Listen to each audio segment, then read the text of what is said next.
رکھیے۔ خداوند یسوع مسیح کے عزیز اور بابرکت نام میں آپ سب کو سلام۔ اگر آپ کے پاس کلام مقدس ہے تو آئیے میرے ساتھ دیکھیں استثنا کی کتاب، اس کا 28واں باب اور اس کی 15ویں آیت سے لے کر 20ویں آیت تک۔ Deuteronomy chapter 28 verse 15 to 20۔ لیکن اگر تو ایسا نہ کرے کہ خداوند اپنے خدا کی بات سن کر اس کے سب احکام اور آئین پر جو آج کے دن میں تجھ کو دیتا ہوں احتیاط سے عمل کرے، تو یہ سب لعنتیں تجھ پر نازل ہوں گی اور تجھ کو لگیں گی۔ شہر میں بھی تو لعنتی ہوگا اور کھیت میں بھی لعنتی ہوگا۔ تیرا ٹوکرا اور تیری کٹھوتی دونوں لعنتی ٹھہریں گے۔ تیری اولاد اور تیری زمین کی پیداوار اور تیرے گائے بیل کی بڑھتی اور تیری بھیڑ بکریوں کے بچے لعنتی ہوں گے۔ تو اندر آتے لعنتی ٹھہرے گا اور باہر جاتے بھی لعنتی ٹھہرے گا۔ خداوند ان سب کاموں میں جن کو تو ہاتھ لگائے لعنت اور اضطراب اور پھٹکار کو تجھ پر نازل کرے گا، جب تک کہ تو ہلاک ہو کر جلد نیست و نابود نہ ہو جائے۔ یہ تیری ان بدعمالیوں کے سبب سے ہوگا جن کو کرنے کی وجہ سے تو مجھ کو چھوڑ دے گا۔ خداوند کے زندہ کلام کے پڑھے جانے پر خداوند کی برکت ہو، آمین۔ خداوند کا شکر ہو۔ اس کے ساتھ ایک اور حوالہ دیکھیں، ڈیوٹرانومی چیپٹر 5 ورس 9 and 10۔ استثنا کی کتاب، اس کا 5واں باب اور اس کی 9ویں اور 10ویں آیت۔ تو ان کے آگے سجدہ نہ کرنا اور نہ ان کی عبادت کرنا، کیونکہ میں خداوند تیرا خدا غیور خدا ہوں، اور جو مجھ سے عداوت رکھتے ہیں ان کی اولاد کو تیسری اور چوتھی پشت تک باپ دادا کی بدکاری کی سزا دیتا ہوں، اور ہزاروں پر جو مجھ سے محبت رکھتے اور میرے حکموں کو مانتے ہیں رحم کرتا ہوں۔ خداوند کے زندہ کلام کے پڑھے اور سنے جانے پر خداوند کی برکت ہو، آمین۔ خداوند کا شکر ہو۔ آج کلام مقدس میں سے جو بات میں آپ سب کے ساتھ بانٹنا چاہتا ہوں اس کا عنوان ہے لعنتوں سے چھٹکارا، فریڈم فرام جنریشنل کرسز۔ اور بارہا آپ نے دیکھا ہوگا کہ اکثر زیادہ تر کلیسیاؤں میں برکت کے بارے میں کلام سنایا جاتا ہے کہ یہ کریں گے تو برکت ملے گی، وہ کریں گے تو برکت ملے گی، اور اتنی برکتیں ملیں گی کہ بے شمار کے آپ کے پاس رکھنے کے لیے جگہ نہ ہوگی۔ لیکن بہت کم چرچز میں کرسز کے بارے میں بات کی جاتی ہے، لعنتوں کے بارے میں بات کی جاتی ہے۔ تو خداوند آج چاہتا ہے کہ ہم ان لعنتوں کے بارے میں بھی دیکھیں جو ہماری زندگیوں کا پیچھا کرتی رہتی ہیں۔ اور ابھی ہم نے کلام مقدس میں سے پڑھا ہے کہ خدا باپ دادا کے گناہوں کی سزا جو ہے وہ تیسری اور چوتھی پشت تک دیتا ہے، تیسری اور چوتھی پشت تک۔ تو میرے عزیزو، آج خداوند مجھ سے اور آپ سے چاہتا ہے کہ ہم ان خاندانی لعنتوں سے چھٹکارا پائیں، کیونکہ جب تک ہم ان لعنتوں کے زور کو توڑیں گے نہیں، اس وقت تک ہم ان لعنتوں سے کبھی بھی آزاد نہیں ہو پائیں گے۔ اور آج ہمارے درمیان میں کچھ بچے ہیں جو اس کلام کو سمجھنے میں ہماری مدد کریں گے۔ تو میں چاہتا ہوں کہ بچے جو ہیں وہ ذرا سٹیج پر آ جائیں تاکہ ہم ان چیزوں کو بہتر طور پر سمجھ سکیں۔ اور اس سے پہلے کہ میں اس کے بارے میں مزید آپ کو بتاؤں، آپ سب جانتے ہیں کہ کلام مقدس میں لکھا ہے کہ خدا نے آدم اور حوا کو بنایا، اور کلام مقدس میں لکھا ہے کہ خدا نے انسان کو بنایا۔ اور خدا نے جب انسان کو بنایا تو خدا جو ہے وہ ماسٹر پلانر ہے، وہ ہر چیز کو پرفیکٹلی کرتا ہے۔ کلام مقدس میں لکھا ہے کہ خدا نے آدم اور حوا کو بنایا تو خدا نے ان کو اپنی امبریلا کے نیچے رکھا، خدا نے ان کو اپنی پروٹیکشن کے متحد رکھا، خدا نے، ٹھیک ہے۔ اور کلام مقدس میں لکھا ہے کہ جب خدا نے آدم اور حوا کو بنایا تو کلام مقدس میں لکھا ہے کہ خدا ہر روز ٹھنڈے وقتوں میں ان کے ساتھ آتا، ان کے ساتھ ملاقات کرتا، ان کے ساتھ رفاقت رکھتا۔ اور جب خدا نے ان کو باغ عدن میں رکھا تو خدا نے ان کو انسٹرکشنز دی تھی، ان کو ہدایات دی تھی کہ they have to follow that law. وہ قوانین جو خدا نے ان کو باغ عدن میں دیے تھے، کام دیا تھا، ان کو انہوں نے پورا کرنا تھا۔ اگر وہ اس کام کو پورا نہ کرتے تو وہ اس کام کے صحیح دیانتدار مختار نہ بنتے۔ لیکن کلام مقدس میں کہا کہ خدا نے آدم کو باغ عدن کا گارڈنر بنایا، باغبان بنایا، اور اس کو باغبانی سونپی، اس کو اختیار دیا، اور سارا کا سارا کام اس کو سونپا۔ اور کلام مقدس میں لکھا ہے کہ جب آدم جو ہے آزادی کے ساتھ سارا کچھ کر رہا تھا تو اسی دوران میں سنیک کرتا ہوا سنیک جو ہے وہ ان کے درمیان میں آ گیا، اور ابلیس جو کہ سام کے روپ میں آیا تو اس نے ان کو کہا کہ جو کچھ تمہیں خدا نے کہا ہے وہ سچ نہیں ہے، وہ سچ نہیں ہے۔ اس نے آدم اور حوا کے دل میں آ کر جھوٹ کا بیج ڈالا اور ان کو کہا کہ نہیں خدا نے کہا ہے کہ تم مر جاؤ گے، نہیں ایسا نہیں ہوگا، تم مرو گے نہیں بلکہ تم خدا جیسے ہو جاؤ گے، تم خدا کے لیول کے ہو جاؤ گے، خدا کے برابر ہو جاؤ گے۔ تو میرے عزیزو، انسان کے اندر ایک خواہش ہے کہ ہر انسان جو ہے وہ اپنی ذات میں، اپنے کاموں میں، اپنے اعمال میں، اپنے فعل میں، ہر ایک چیز میں خدا بننا چاہتا ہے، وہ ہر چیز کے اوپر اپنا اختیار رکھنا چاہتا ہے، جبکہ خدا چاہتا ہے کہ ہم خدا نہ بنے بلکہ خدا کے تابع رہ کر اس کی تابعداری اور فرما برداری میں زندگی بسر کریں۔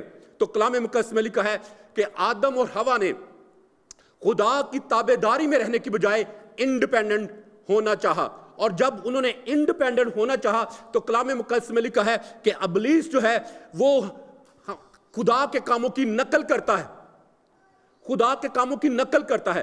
تو جب آدم اور حوا خدا کے امبریلا کے نیچے تھے تو یہی احساس جو ہے وہ ابلیس نے آدم اور حوا کو دیا کہ جیسا خدا آپ کے ساتھ ٹریٹ کرتا ہے ویسا ہی سیم ٹریٹمنٹ جو ہے وہ میں آپ کے ساتھ کر سکتا ہوں۔ اور جب انہوں نے گناہ کیا تو کلام مقدس میں لکھا ہے کہ وہ خدا کے فضل سے، خدا کے رحم اور خدا کے طرز سے نکل کر ابلیس کے رحم و کرم پر چلے گئے، اور جب ابلیس کے رحم و کرم پر چلے گئے تو خدا کا امبریلا جو ہے وہ پرفیکٹ پروٹیکشن تھی ان کے لیے، ایک کامل تحفظ تھا، سلامتی تھی۔ لیکن ابلیس جو ہے وہ بھی ہمیں سلامتی دینے کی کوشش کرتا ہے، وہ بھی ہمیں پروٹیکٹ کرنے کی کوشش کرتا ہے، لیکن اس کی پروٹیکشن کے اندر ہولز ہیں۔ اگر آپ اس طرح کے امبریلا کے ساتھ بارش میں جائیں تو کیا آپ خشک رہ سکیں گے؟ نہیں، کبھی بھی نہیں۔ تو میرے عزیزو، کلام مقدس بیان کرتا ہے کہ جب آدم اور حوا خدا کے اختیار سے نکل کر آدم کے اختیار میں چلے گئے، اور کلام مقدس میں لکھا ہے تو پھر ابلیس جو ہے وہ ان کے اوپر حکمران بن گیا، اور ابلیس کو دنیا کا خدا کہا گیا ہے، اس کے پاس اختیار ہے۔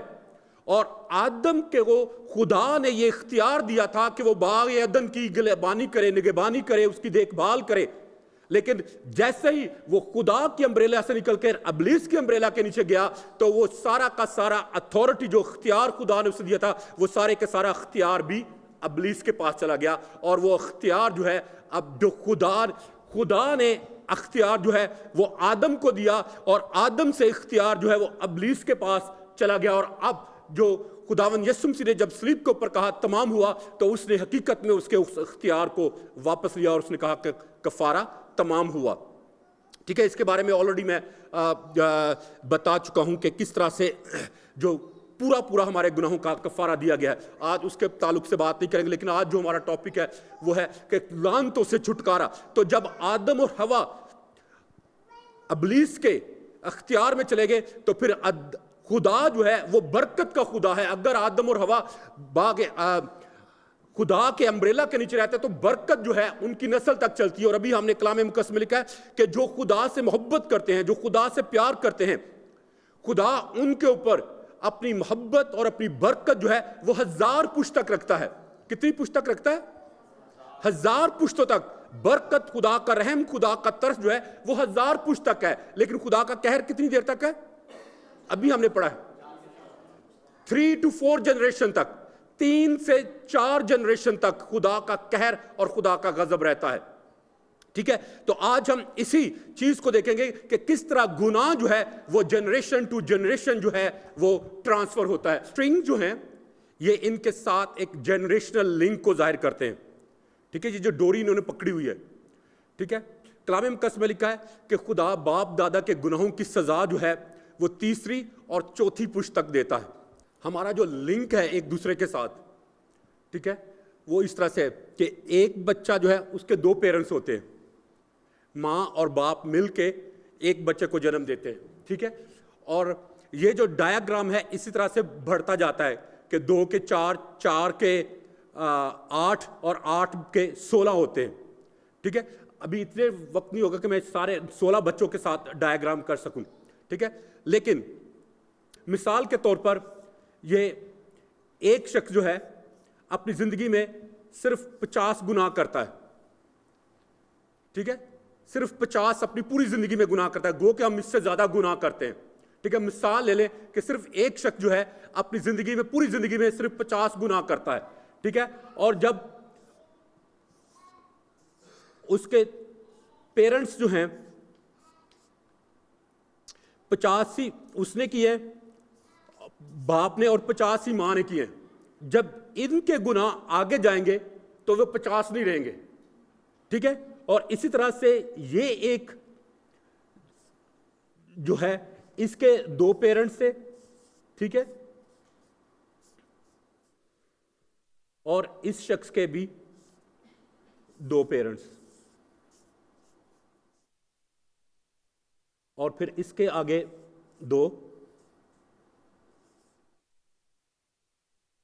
پھر اس کے 2، فرض کریں کہ ان دونوں نے 50 گناہ کیے ہیں، 50 اس کے ماں باپ نے اور 50 اس کے ماں باپ نے،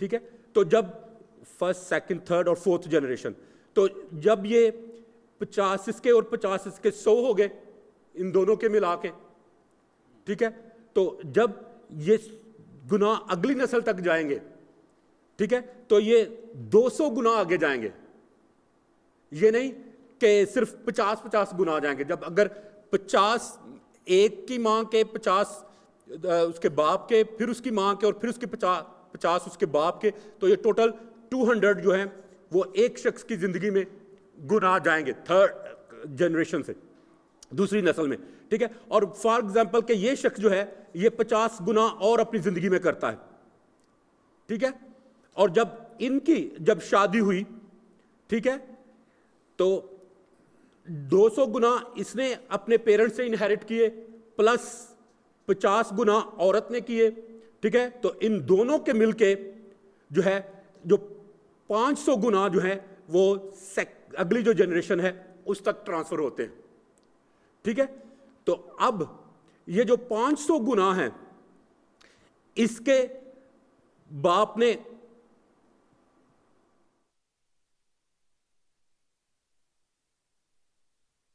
500 اس کی گناہ میں گئے ہیں زندگی میں، 500 اس کی زندگی میں گئے ہیں، ٹھیک ہے، اور جو 500 اور 500 پھر جو ہے ان کی زندگی میں جب وہ نیا جوڑا بنیں گے تو 500 ہسبینڈ کے اور 500 بیوی کے مل کے ٹوٹل 1000 بن جاتے ہیں، ٹھیک ہے، تو یہ گناہ جو ہیں 1000 جو ہیں وہ آٹومیٹکلی جو ہے اپنی نیکسٹ جنریشن میں ٹرانسفر کرتے ہیں، اگر وہ کچھ بھی نہ کریں، کوئی گناہ بھی اپنی زندگی میں نہ کریں، آٹومیٹکلی جو ہے 1000 گناہ جو ہیں وہ اگلی جنریشن تک ٹرانسفر ہوتے ہیں، ٹھیک ہے، پھر اس سے اگلی جو جنریشن ہے 1000 ان کے گناہ ہیں پلس انہوں نے جو انہیرٹ کیے، اور 50 گناہ اگر انہوں نے خود کیے، ٹھیک ہے، تو 1050 گناہ جو ہیں وہ اگلی جنریشن میں وہ ٹرانسفر کرتے ہیں اس سے آگے والی جنریشن میں، اور 150 گناہ وہ اور پلس 50 گناہ اس کے اپنے، ٹھیک ہے، تو یہ تقریباً 1100 جو ہیں وہ گناہ صرف اور صرف ٹرانسمٹ ہوتے ہیں، اور میں شاید آپ کو یاد ہو تھوڑے دن پہلے میں نے آپ کو بتایا تھا کہ جو اسپرچول سکنسز ہیں وہ انہیرٹ ہوتی ہیں، روحانی طور پر بیماری جو ہے، یاد ہے کہ نہیں، روحانی طور پر بیمار شخص کی علامات کے بارے میں نے شیئر کیا تھا، اور میں نے آپ کے ساتھ یہ بھی شیئر کیا تھا کہ نہ صرف روحانی طور پر ہماری بیماریاں جو ہیں وہ ٹرانسفر ہوتی ہیں، ہماری فزیکل جو سکنس ہے، جسمانی جو بیماریاں ہیں وہ بھی آگے ٹرانسفر ہوتی ہیں، اور بہت ساری بیماریوں کے بارے میں نے آپ کو بتایا تھا، جیسے ڈائبٹیز ہے، ٹھیک ہے، بلڈ پریشر ہے، ٹھیک ہے، ایڈز ہے، ہارٹ کی پرابلم ہے، اور اس کے علاوہ اور بہت ساری بیماریاں ہیں، تو اسی طرح سے جو جسمانی بیماریاں ہیں وہ بھی ٹرانسفر ہوتی ہیں، تو آپ کو یہاں سے سمجھنے میں ذرا مشکل لگے گی، لیکن اس لیے میں نے سمجھا کہ آپ اس ڈایاگرام کو یہاں پر سمجھ سکیں، اور یہ جو سٹرنگ ہے انہوں نے ہاتھ میں پکڑا ہوا ہے، جب تک ہم ان سٹرنگز کو یہ کاٹتے نہیں ہیں، جب تک ہم ان سٹرنگز کو کاٹتے نہیں ہیں، آپ آ جاؤ میرے پاس پیچھے آ جاؤ، اس وقت تک ہم اپنے جنریشنل کرسز سے آزاد نہیں ہوتے. اور آج ہمارا یہی سوال ہوگا کہ ہم کیسے ان جنریشنل کرسز کو کاٹیں. How we can break that generational curses. ٹھیک ہے, آپ تھوڑی دیر ٹھہرے رہیں یہاں پہ. ٹھیک ہے, اوکے. تو یاد رکھیں میرے عزیزو, لعنت جو ہے وہ برکت کا الٹ ہے. جب ہماری زندگی میں برکت نہیں ہوتی تو اس کا مطلب ہے کہ لعنت ہے. ٹھیک ہے, اور اگر لعنت نہیں ہے تو پھر اس کا مطلب ہے کہ ہماری زندگی میں برکت ہے. دونوں میں سے ایک چیز جو ہے وہ ہماری زندگی میں رہتی ہے, کیونکہ یہ دونوں جو ہیں وہ ایک دوسرے کے مخالف ہیں, دونوں ایک دوسرے کے خلاف ہیں, دونوں یہ اکٹھی نہیں رہ سکتی. دونوں جو ہیں ایک دوسرے کو اپنی زندگی میں سے دھکیلنے کی کوشش کرتی ہیں. تو یاد رکھیں میرے عزیزو, جب ہم خداوند کی نافرمانی کرتے ہیں, جب خداوند کے خلاف گناہ کرتے ہیں, تو ہم لعنتوں کو اپنی زندگی میں دعوت دیتے ہیں. اور لعنت کا مطلب ہے پھٹکار, خدا کی رحمت سے دوری اور خدا کے رحم اور ترس سے خالی ہونا. ٹھیک ہے, تو پھر سوال یہ پیدا ہوتا ہے کہ لعنت کب ہماری زندگی میں آتی, کیسے ہماری زندگی میں آتی ہے؟ کیا خیال ہے آپ کو, کیا آپ کے ذہن میں آتا ہے کیسے لعنت ہماری زندگی میں آتی ہے؟ گناہ سے. کون سے گناہ سے؟ ہر طرح کے گناہ سے. ہر طرح کے گناہ سے. یاد رکھیں, ہر وہ گناہ جس سے ہم کنارہ کر سکتے ہیں لیکن نہیں کرتے, اس سے لعنت آتی ہے. مثال کے طور پر کوئی شخص آتا ہے اور وہ آپ سے راستہ پوچھتا ہے کہ ٹوٹنگ براڈ وے ٹرین اسٹیشن کس سائڈ پہ ہے, اور آپ سب کو معلوم ہے کہ ٹوٹنگ براڈ وے جو ہے ٹیوب اسٹیشن کہاں پہ ہے, آپ کو پتا ہے, لیکن آپ اس شخص کو مس لیڈ کرتے ہیں. آپ اس کو پتا ہے کہ اس نے اس طرف کو جانا ہے, لیکن آپ اس کو جب دوسری سمت میں بھیجتے ہیں تو آپ خدا کی طرف سے لعنت اور پھٹکار کو اپنی زندگی میں دعوت دیتے ہیں. بات کی سمجھ آئیے یا نہیں, کہ کیسے ہم اپنی لعنت کو اپنی زندگی میں دعوت دیتے ہیں؟ کہ جب ہم جان بوجھ کر گناہ کرتے ہیں اور ہمیں پتہ ہوتا ہے کہ ہم اس گناہ سے چھٹکارا پا سکتے ہیں, ہم اس سے رہائی پا سکتے ہیں, لیکن ہم رہائی نہیں پاتے ہیں. تو یاد رکھیں میرے عزیزو, آج ہمارے خاندانوں میں مختلف قسم کی لعنتیں ہیں جو کہ ہمارے خاندانوں میں موجود ہیں, لیکن ہم انہیں جان نہیں پاتے. جیسے کہ سال ہر سال بیماری کا خاندان میں رہنا. دس از اے جنریشنل کرس. یہ کرس ہے, ایک لعنت ہے. یہ خدا کا منصوبہ نہیں کہ ہم اور ہمارے گھرانے ہمیشہ ہر وقت بیمار ہی رہیں, ہمارا خاندان جو ہے وہ بیماریوں کی اماج گاہ رہے. That is not God's plan for us. روپے پیسے کی کمی, آپ سارا سال کام کرتے ہیں اور 2 3 جاب کرتے ہیں, لیکن اس کے باوجود بھی آپ کا پوری نہیں پڑتی ہے. ہر وقت, ہر مہینے میں تیسرے ہفتے میں آپ کا پیسہ ختم ہو جاتا ہے, آپ کو کسی دوسرے کے سامنے ہاتھ پھیلانا پڑتا ہے, آپ کو کسی سے ادھار لینا پڑتا ہے. تو it means that is not God's plan for you. یہ خدا کا منصوبہ آپ کے لیے نہیں ہے. خدا کی مرضی یہ نہیں ہے کہ آپ کو کسی دوسرے سے مانگنا پڑے, کیونکہ کلام مقدس میں لکھا ہے کہ تو قوموں کو قرض دے گا لیکن خود قرض لے گا نہیں. تو یاد رکھے, غربت کی لعنت جو ہے یہ ہماری زندگیوں میں جب موجود ہوتی ہے تو یہ خدا کی طرف سے نہیں ہے, کیونکہ لعنت کو ہم خود اپنی زندگیوں میں بلاتے ہیں. اور ابھی ہم نے کلام مقدس میں پڑھا ہے کہ جب ہم خدا کے کلام اور آئین کے خلاف کام کرتے ہیں تو پھر لعنت ہماری زندگی میں آتی ہے. جب آپ خدا کے کلام کو پورا کرتے ہیں تو وہ لعنت جو ہے وہ آپ کی زندگی میں ٹھہر نہیں سکتی. وہ زندگی میں آ تو سکتی ہے لیکن وہ ٹھہرے گی نہیں, اس کو قیام نہیں ہوگا. اور اس کی مثال یہ ہے کہ کیا کبھی کسی کو دیکھا ہے آپ نے, کیا آپ چھلنی کے اندر پانی کو کھڑا کر سکتے ہیں؟ چھلنی سمجھتے ہیں, سٹینر جو ہوتا ہے, سٹینر, ہاں, اس میں کبھی پانی کھڑا کر سکتے ہیں؟ کیوں نہیں کھڑا ہو سکتا اس میں؟ کیونکہ اس کے اندر سوراخ ہیں. ٹھیک ہے, تو یاد رکھیں, پانی جو ہے وہ سٹینر کے اندر ٹھہرتا نہیں ہے, لیکن پانی جو ہے وہ سٹینر کو صاف ضرور کر دیتا ہے, اس کو دھو دیتا ہے, اس کو پاک کر دیتا ہے. یہی حال خدا کے کلام مقدس کا ہماری زندگیوں میں ہے. جس طرح سے ہم, اگر آپ خدا کے کلام کو یاد نہیں رکھتے ہیں, آپ خدا کا کلام آپ کو بھول جاتا ہے, تو ڈونٹ وری. اس لیے کہ آپ کو خدا کا کلام یاد نہیں رہتا, آپ خدا کے کلام کو پڑھنا چھوڑ دیں, دیٹ از ناٹ وزڈم. یہ حکمت نہیں ہے. بلکہ یاد رکھیں کہ خدا کا کلام جب آپ کی زندگیوں میں آتا ہے تو وہ آپ کے دل و دماغ کو دھو کر پاک صاف کر دیتا ہے, آپ کے خیالوں کو پاک کر دیتا ہے, آپ کی سوچوں کو پاک کر دیتا ہے. تو خدا چاہتا ہے کہ خدا کا یہ پیوریفیکیشن کا عمل جو ہے وہ ہماری زندگیوں میں جاری رہے. لیکن اکثر یہ ہوتا ہے کہ ہم اس کے اندر بلاکیج کر دیتے ہیں, بلاکیج لگا دیتے ہیں. اور اس پانی کو روک دیتے ہیں, اس برکت کو اپنی زندگیوں میں روک دیتے ہیں. اور پھر اور خاندانی لعنت جو ہے اکثر خاندانوں میں پائی جاتی ہے, وہ ہے حادثات کا ہونا. بلا وجہ ہماری زندگیوں میں حادثات ہوتے رہتے ہیں. کبھی ہمارا آٹا خراب ہو جاتا ہے, کبھی ہمارے پکی پکائی ہنڈیا خراب ہو جاتی ہے, کبھی سارا کا سارا کھانا گر جاتا ہے, کبھی ہمارے بچوں کے ساتھ کوئی حادثہ ہو جاتا ہے, کبھی ہمارے ساتھ کچھ حادثہ ہو جاتا ہے, اور کچھ نہ کچھ جو ہے وہ ہمارے خاندانوں میں ہوتا رہتا ہے. تو یاد رکھیں, that is not God's plan for us. یہ خدا کا منصوبہ, خدا کی مرضی جو ہے وہ ہمارے لیے اور ہمارے خاندانوں کے لیے نہیں ہے. خدا کی مرضی ہمارے لیے یہ ہے کہ ہم صحت اور سلامتی میں زندگی بسر کریں, برکت میں زندگی بسر کریں, اور ہماری زندگیوں میں کوئی کسی قسم کی کمی نہ رہے.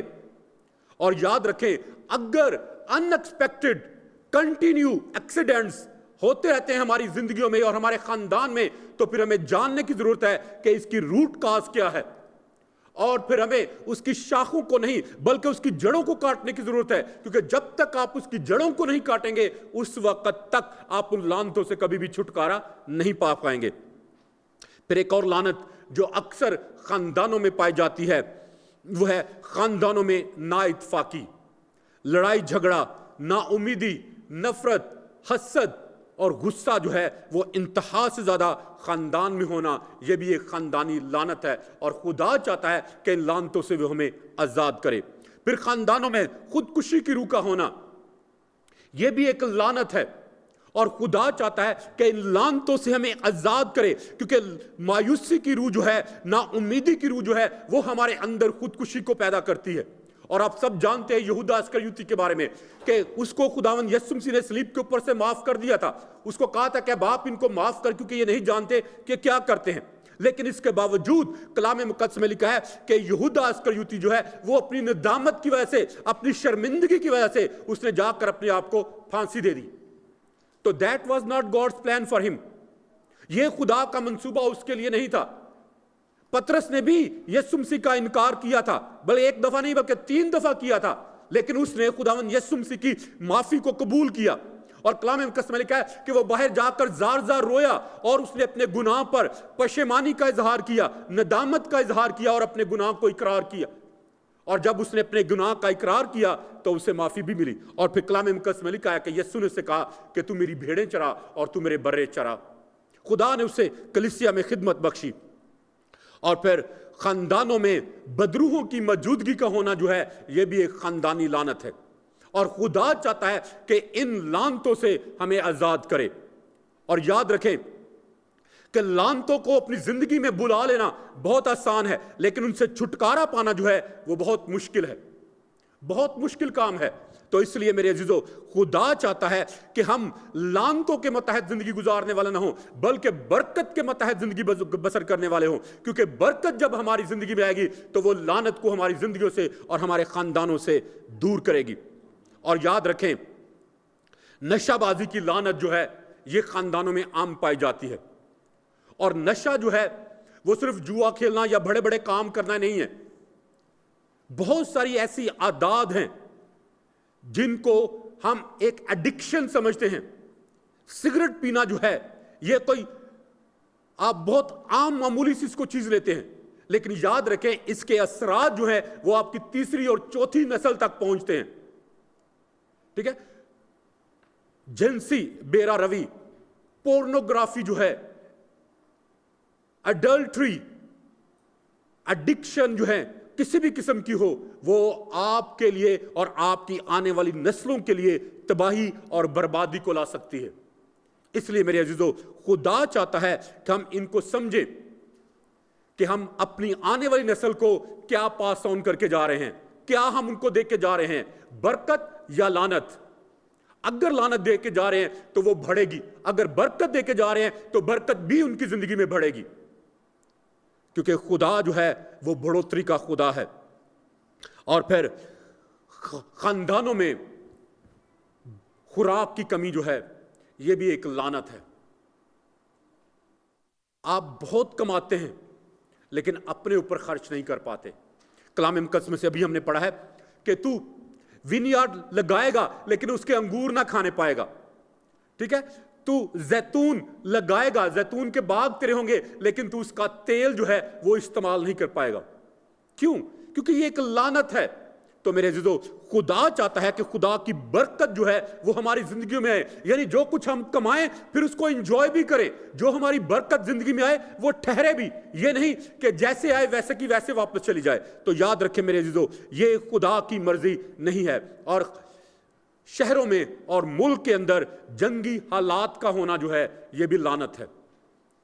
سال ہر سال جنگ کا ملک میں ہونا, خانہ جنگی کا ہونا, یہ بھی لعنت ہے. اور تھوڑے دن پہلے میں افغانستان کی ہسٹری کے بارے میں پڑھ رہا تھا کہ کتنے سالوں سے وہاں پر جنگ اور خانہ جنگی چل رہی ہے. تو that is not God's plan, یہ خدا کا منصوبہ نہیں ہے. تو میرے عزیزو, اس لیے خدا چاہتا ہے کہ ہم ان لعنتوں سے رہائی پائیں. تو پھر تیسرا سوال جو ہے, پہلی بات ہم نے دیکھی کہ لعنتیں کب آتی ہیں, دوسری بات کہ لعنتیں ہوتی کیا ہیں, اور تیسری بات کہ ہم کیسے ان لعنتوں سے چھٹکارا پائیں, ہم رہائی کیسے پائیں. لعنت آ گئی ہماری زندگی میں, ٹھیک ہے, کیونکہ یہ ہمارے باپ دادا کا قصور تھا, ان کی وجہ سے آ گئی. تو اب ہم ان سے چھٹکارا کیسے پائیں. تو میرے عزیزو, پہلی بات جو اگر آپ چاہتے ہیں کہ آپ ان سارے لوگوں سے رہائی پائیں, اس کے لیے ضروری ہے ان سٹرنگز کو, جو رابطے ہیں ان کو کاٹنا جو ہے وہ بہت ضروری ہے. اور ہم کیسے ان کو کاٹیں, ان سٹرنگز کو کیسے کاٹیں. تو ان کو ہم کرسچن ٹرمینالوجی میں سول ٹائز کہتے ہیں. سول ٹائز جو ہمارے روح کے کنیکشن ہے ہمارے آباء و اجداد کے ساتھ. اور یاد رکھیں, یسوع کے خون میں وہ قوت اور طاقت ہے کہ وہ ان سٹرنگز کو کاٹ سکے. وہ ان خاندانی نسلوں کو, جو نسل در نسل گناہ جو ہے وہ ہماری زندگیوں میں چلا آ رہا ہے, اس کو یسوع کا خون جو ہے وہ کاٹ سکتا ہے. تو اس کے لیے پہلی بات جو ہے وہ ضروری ہے کہ اگر آپ سمجھتے ہیں کہ آپ کی زندگی میں کوئی ایسی خاندانی لعنت ہے جو آپ اپنے, جس کو آئیڈینٹیفائی کر سکتے ہیں کہ جو آپ کے باپ دادا سے آپ کی زندگیوں میں اور آپ کے خاندان میں چلی آ رہی ہے, آپ اس کا اقرار کریں, اس کی خداوند سے معافی مانگے اور کہیں, جیسے حزقیل جو ہے وہ کہتا ہے کہ میں نے اپنے باپ دادا کے گناہوں کا خداوند کے سامنے اقرار کیا. باپ دادا کے گناہوں کا اقرار کرے کہ خداوند میرے باپ دادا نے تیرے خلاف گناہ کیا, اور آج میں ان کے بہاف پر اپنے آباء و اجداد کے گناہوں کا اقرار کرتا ہوں اور ان کی تجھ سے معافی مانگتا ہوں. اور پہلی بات اقرار گناہ کرنا. دوسری بات جو ہے ان سے کنارہ کرنا, توبہ کرنا. توبہ کا مطلب ہے 180 ڈگری جو ہے وہ واپس مڑنا. مثال کے طور پر اگر آپ ابلیس کی پیروی کریں تو آپ کی توبہ یہ ہے کہ آپ ابلیس کی پیروی کو چھوڑ کر خدا کی پیروی کرنا شروع کر دیں. اگر آپ چاہتے ہیں کہ آپ کو خدا ان خاندانی لعنتوں سے چھٹکارا دے, رہائی دے, تو پھر اپنے آباء و اجداد کے گناہوں سے توبہ کریں اور ان کی طرف واپس نہ جائیں. اگر آپ کوشش کر رہے ہیں اس کو چھوڑنے کی, اس میں سے نکلنے کی, لیکن نکل نہیں پا رہے, تو اس کا مطلب یہ ہے کہ ابھی تک آپ کے جو سول ٹائز ہیں وہ بہت سٹرونگ ہیں, اور آپ کو ان سٹرنگز کو کاٹنے کی ضرورت ہے. اور ہم اس کو کیسے کاٹ سکتے ہیں, وہ سمپل دعا کے ذریعے سے. آپ کہہ سکتے ہیں کہ father I cut all my انگاڈلی ties جو ہیں کاٹنا ضروری ہے. انگاڈلی, نہ کہ گاڈلی ٹائز جو کہ خدا کی طرف سے نہیں ہے, ان کو ہمیں کاٹنے کی ضرورت ہے. جو گاڈلی ٹائز ہیں, جو خدا کی برکتیں ہماری زندگی میں آ رہی ہیں, ان کو آنے دے, ان کا بہاؤ بہنے دے. لیکن ہر وہ چیز جو خدا کی طرف سے نہیں ہے, اس کی سٹرنگ کو کاٹنا جو ہے وہ بہت ضروری ہے. اور آپ اس کے لیے دعا کر سکتے ہیں اور کہہ سکتے ہیں کہ father I cut all my ungodly body, spirit and soul ties which has been established between me and my forefathers. اے خدا, میں اپنے تمام خاندانی نسلوں کا اپنی زندگی میں اقرار کرتا ہوں جو میرے آباء و اجداد کی طرف سے میری زندگی میں آ رہی ہیں, اور آج ان کو میں یسوع کے خون سے اپنی زندگی میں سے کاٹ ڈالتا ہوں, اور تو مجھے ان تمام لعنتوں سے آزاد کر. تو یاد رکھیں, there is power in your prayers. آپ کی دعا کے اندر اتنی قوت, اتنی طاقت اور اتنا زور ہے کہ وہ ان لعنتوں سے آپ کو آزاد کر سکے. اور میں نے کہا کہ جب تک آپ اسٹرنگ کو کاٹیں گے نہیں آپ آزاد نہیں ہو سکیں گے. یہ ان کے اسٹرنگ جو ہیں باقی بچوں کے سارے ایک دوسرے کے ساتھ ہیں, لیکن ناؤ شی از فری. تو میرے عزیزو, جب تک ہم اپنے آپ کو ان خاندانی لعنتوں سے آزاد نہیں کرتے ہیں اس وقت تک ہم آزاد نہیں ہوتے ہیں. تو میرے عزیزو, اگر آپ چاہتے ہیں کہ خداوند آپ کو تیسری اور چوتھی نسل کی جو لعنتیں, جو بدکاریاں, جو ناپاکیاں اور ناراستیاں, جو ناکامیاں آپ کی زندگی میں نسل در نسل چلی آ رہی ہیں, اگر آپ چاہتے ہیں کہ خدا ان سے آپ کو آزاد کرے تو آج آپ کو خداوند کے پاس آنے کی ضرورت ہے اور خداوند سے کہنے کی ضرورت ہے کہ خداوند تو مجھے ان لعنتوں سے آزاد کر. کیونکہ یاد رکھیں, آپ یہاں سے چوتھی نسل میں جا کر اس مسئلے کو حل نہیں کر سکتے. مثال کے طور پر اگر آپ یہاں سے پہلی نسل کے ساتھ یا دوسری نسل کے ساتھ یا تیسری نسل کے ساتھ اس کو ڈیل نہیں کرتے, اگر آپ جا کے چوتھی جنریشن میں جا کر اس چیز کو ڈیل کرنا شروع کریں گے تو یو ول بی ناٹ سکسیڈڈ, آپ کبھی بھی کامیابی حاصل نہیں کر پائیں گے. تو اس لیے میرے عزیزو, آپ اپنے ساتھ اس کو فرسٹ پوزیشن میں لا کر اس کو ڈیل کریں, کیونکہ آپ جانتے ہیں کہ کون سا گناہ ہے, کون سی کمی ہے, کون سی کمزوری ہے جس کو آپ اپنی زندگی سے دور کر سکتے ہیں اور ان سٹرنگز کو کاٹ سکتے ہیں. شاید آپ کو پتہ بھی نہیں ہوگا کہ آپ کے great great great great grand father جو تھے ان کی زندگی میں کون سا گناہ تھا, لیکن آپ اپنے باپ کی زندگی کو آئیڈینٹیفائی کر سکتے ہیں, اپنے دادا کی زندگی کو بڑی آسانی کے ساتھ آئیڈینٹیفائی کر سکتے ہیں کہ کون کون سی کمی اور کمزوری ان کی زندگی میں تھی, کیا کمیاں تھیں ان کی زندگی میں جو آج ہماری زندگیوں میں ہم تک ٹرانسفر ہوئی ہیں. تو اس لیے میرے عزیزو, خدا چاہتا ہے کہ وہ ہمیں ان لعنتوں سے آزاد کرے. یاد رکھیں, کلام مقدس میں لکھا ہے کہ میں نے آج برکت اور لعنت دونوں کو تمہارے آگے رکھ دیا ہے. اور کلام مقدس میں لکھا ہے کہ برکت اس وقت جب تم خدا کے حکموں اور آئین پر عمل کرو, اور لعنت اس وقت جب تم خدا کے احکام اور آئین کو چھوڑ دو. تو میرے عزیزو, آج موسیٰ کا یہ پیغام جو ہے وہ میرے اور آپ کے خاندانوں کے لیے بھی ہے کہ خدا نے برکت اور لعنت دونوں ہمارے سامنے رکھ دیا ہے, اور خدا چاہتا ہے کہ ہم دونوں میں سے جس کا چاہے مرضی انتخاب کریں. کیونکہ اگر ہم خدا کے کلام کا انتخاب کریں گے تو برکت ہماری زندگی میں آئے گی, لیکن اگر خدا کے کلام کو چھوڑیں گے تو پھر لعنت ہماری زندگی میں آئے گی. یاد رکھیں میرے عزیزو, خدا جو ہے وہ برکت کا خدا ہے, وہ ہمیں لعنت نہیں دینا چاہتا, وہ ہمیں برکت دینا چاہتا ہے. تو برکت اسی وقت میرے عزیزو ہماری زندگی میں آئے گی جب ہم خدا کے اوپر توکل کریں گے, جب خدا کے اوپر بھروسہ کریں گے, جب خدا کے کلام کا یقین کریں گے. تو میرے عزیزو, آئیے آج خدا کے کلام کا یقین کریں اور خدا سے کہیں کہ خدا تو مجھے اور میرے خاندان کو لعنتوں سے آزاد کر, مجھے رہائی دے, میرے خاندان کو رہائی دے اور مجھے برکت دے, کیونکہ خداوند ہمارا خدا برکت کا خدا ہے اور وہ آپ کو رہائی دے سکتا ہے.